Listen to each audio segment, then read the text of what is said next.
Alright, what's going on, guys? Welcome back to week 3 of our theory crafting for the ECL Season 2.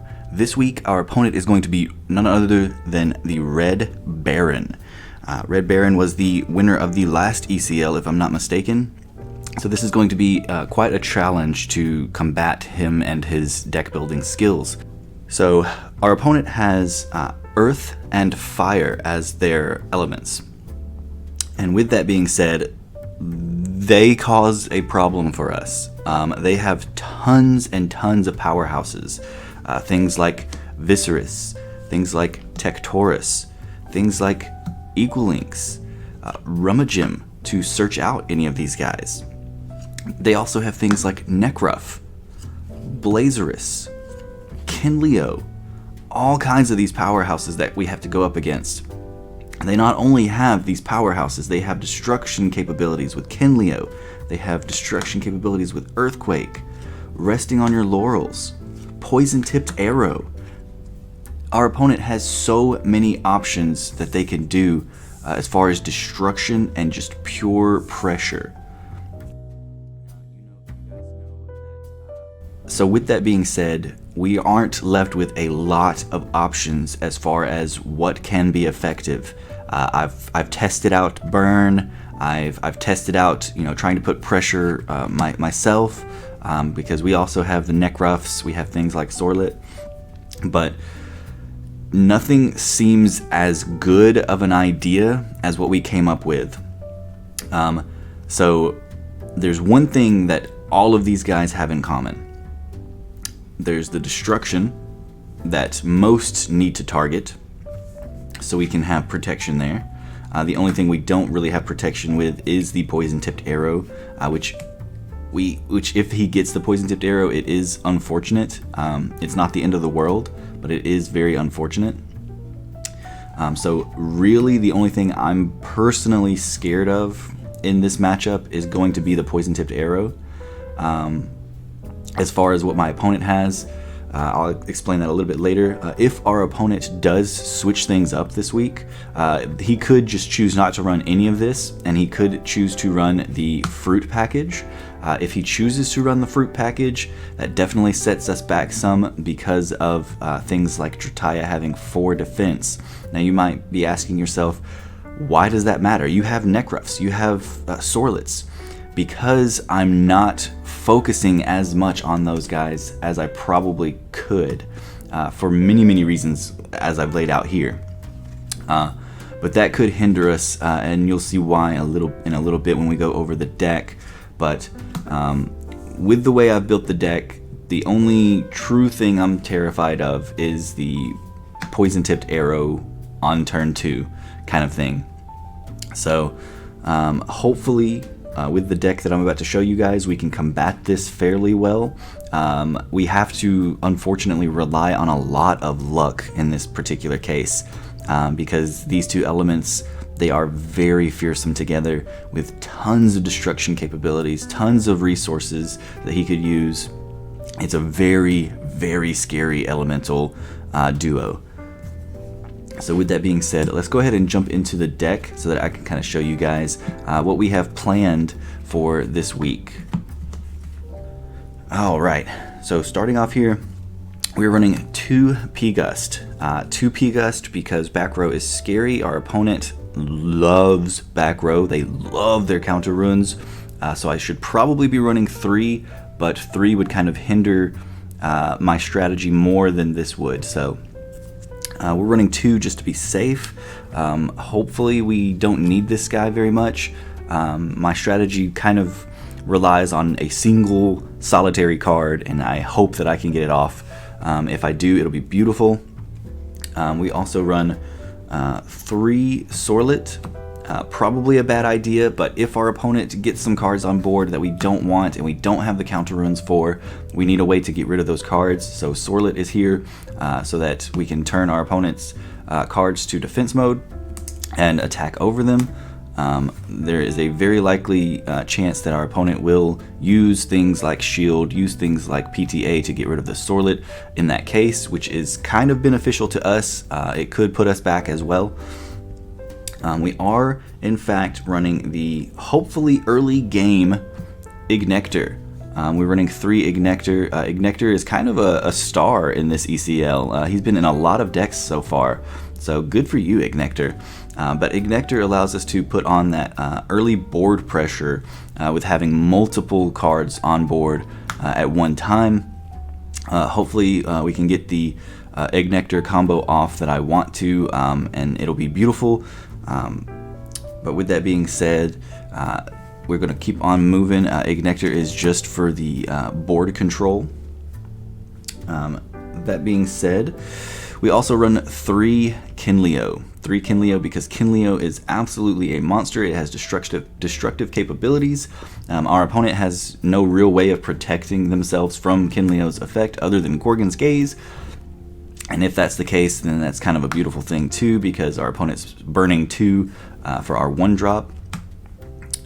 But with the Ignector, with things like Hephaestus and all that stuff, we have ways of destroying our opponent's Elestrals fairly easy. So 3 Kinleo for that destruction capability. We're trying to keep up with the destruction capability in some ways as our opponent. Our opponent is going to have a lot of destruction, and it's going to probably spell destruction for us. And we're running 2 Necruff. 2 Necruff just for that kind of 5 attack pressure. That's kind of all we got as far as attack. I'm hoping that 5 attackers is enough against a deck like, Earth Beatdown or Blazerous Rush. I'm really hoping that that'll be enough for us. Because we are only running 3 more Elestrals, and having this amount of Elestrals is very scary, but I don't see a world where we come out of this not hurting, if that makes sense. So the star of the show, other than the Ignector, is going to be, and it's tough to say this, but we need to see this card, so we're going to be running 3 Trifernal. I know, it's tough to see. They're very dead cards in our hand. This deck runs a lot of dead cards, but our main objective is to get out Trifernal, because if we can get out Trifernal and Trifernal is on the board without a PTA, we can easily protect him with some of our cards, and then we can also hurt our opponent because of Trifernal's effect to just expend a single Fire Spirit to -3 defense to all of our opponent's defensive, -3 defense to all of our opponent's Elestrals that he casts. And if that if that Elestral's defense is dropped to 0 by this effect, then it is destroyed. So if we can get out early Trifernal and he can just sit on board, we don't even have to attack with him. We can just sit him on board, use his effect over and over, and not let our opponent have any of their Elestrals that they're trying to play. That's the main objective, is to overpower our opponent, overpower their destructive capability with destructive capability of our own. And this would be the best way to do it if we can safely, hopefully safely. It's going to be a very luck-based game. And we really want to see Trifernal out there turn 2 if possible, which is why we run the Ignector. Trifernal and just sit there on Trifernal. If we have to attack, then that's cool. If our opponent plays PTA, then our opponent is effectively killing themselves for 6 or 7, I believe, because we played Trifernal, they PTA, that's 1, and then we just attack in that case because there's no point in keeping Trifernal just sitting there. So we attack in that case, hopefully deal 2 to 3 damage there. That's another 3 to 4 damage, and then our opponent has to expend the 3, so that's another 6 to 7 damage there. So in one turn we've dealt 7 damage to our opponent, which is nothing to laugh at. So even if we do get PTA'd, it's kind of still worth it and puts a ton of pressure on our opponent. So I'm really hoping that this pays off with the Elestrals. Man, I've play tested this and it's not always gone well, but I haven't lost very often, so I feel like our chances are Our chances are not good, but they're not terrible. It's probably about a 60-50 chance of this actually working, but I feel like this is the best case scenario with what our opponent can do to us. If you guys disagree or if you guys agree, let me know in the comments below, but we're going to move on to the ruins now. Alright, so with the Kinleo, with the Nexus capability, and with Kinleo being able to pull things and put them onto itself so that we could hopefully ascend into Trifernal, we are going to need to run 3 Hephaestus. 3 Hephaestus because he not only deck thins, but he is a target for Kinleo to use his ability. He's a safe route to go other than Aeolus, because we, like I said, we want to get that Trifernal, so we want to be able to thin our deck so that we see cards that we want. We want to be able to Nexus onto cards so that we can ascend onto them quicker. All that good jazz. And with 3 Hephaestus, we are going to be running 1 Hammer and 2 Bag of Winds, because if our opponent does not PTA us, right? If our opponent does not PTA Trifernal, we get Hephaestus or we get a Bag of Winds in hand, and we sit pretty. We sit there pretty. Our opponent, unless he runs Fruit, in which case we would hopefully have be able to get Hammer. Unless our opponent runs Fruit, they really don't have a way to destroy Trifernal at that point. They could possibly is it Altar of Stars? They could possibly Altar of Stars, but I kind of don't see that happening either. Yeah, I feel safe with the Trifernal route, or I feel safest. I don't feel safe at all going against our opponent in this week, but I feel safest going this Trifernal route and trying to protect him as much as we possibly can. Just focus on Trifernal, get Trifernal out there, and hope that it works out for us. So with that being said, that's our protection package and our Nexus package here. And then we're of course running 3 Ambrosia because this is a cost-heavy deck. Fire in itself is a cost-heavy deck, so we want to be able to get back our Wind Spirits and our Fire Spirits for Trifernal. And then we're running 2 Nectar of the Gods. We're running 2 Drops of Leth, and then we're running 2 Circle the Sky. I'm a fan of this. The draw power seems just right. You're able to Nexus onto cards so they can ascend easier. You're able to refresh your hand with cards that maybe you don't need. So maybe you have you played Hephaestus and got all your artifact pieces, but you don't really need them. You need the Trifernal or something like that, or you need a key counter rune.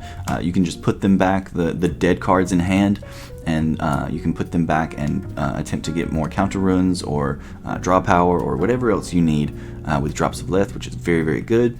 And then of course the Nectar of the Gods, just because it's Nectar of the Gods, you -1 and draw 2, so it's very, very good. Draw power. I love draw power. I'm a big fan of draw power.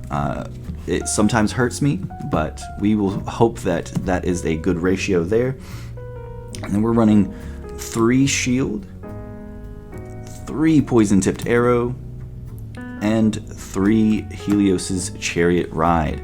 I don't want my opponent to play Earthquakes or Resting on Your Laurels against our Trifernal, so if we get our Trifernal out here, we definitely want to Helios on our turns, so that, or on their turns, so that we don't get hit with Earthquake or something like that before we can get to our Bag of Winds.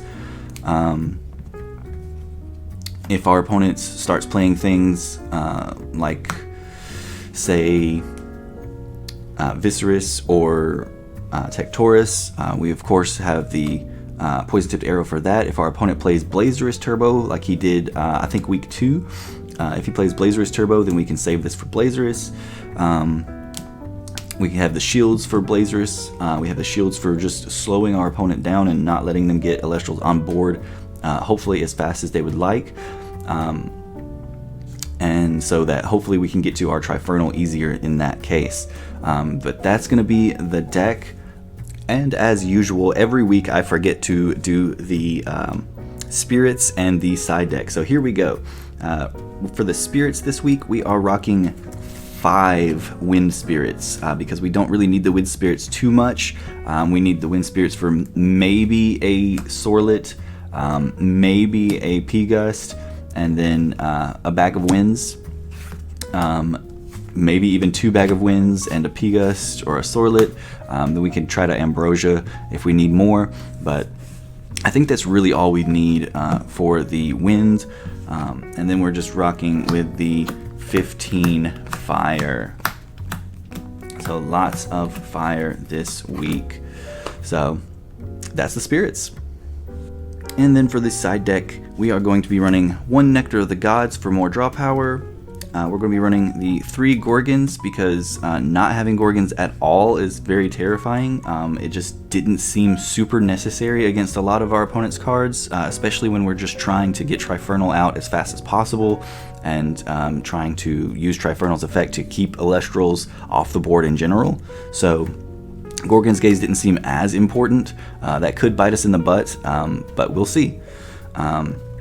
And we're going to be running 2 Resting on Your Laurels because, like I said, we do want to try to keep up with our opponent as far as destruction. So we do run the 2 Resting on Your Laurels. Altar of Stars because Altar of Stars could be very, very good as well if we need, if we feel like we need more turbo capabilities. If we feel like we need to Nexus more so that we can turbo into Trifernal, then we have that capability with Altar of Stars. Another Necruff just in case we need more pressure, and then the same scenario with 2 Volcaries just in case we need more pressure. And then we run the 1 Leonite because Earthquake and Resting on Your Laurels is kind of terrifying. That's going to be the side deck. Not a lot going on. Definitely more focused on the runes rather than the Elestrals in the side deck in this particular game. But we'll see how it goes. It's going to be a very luck-based game.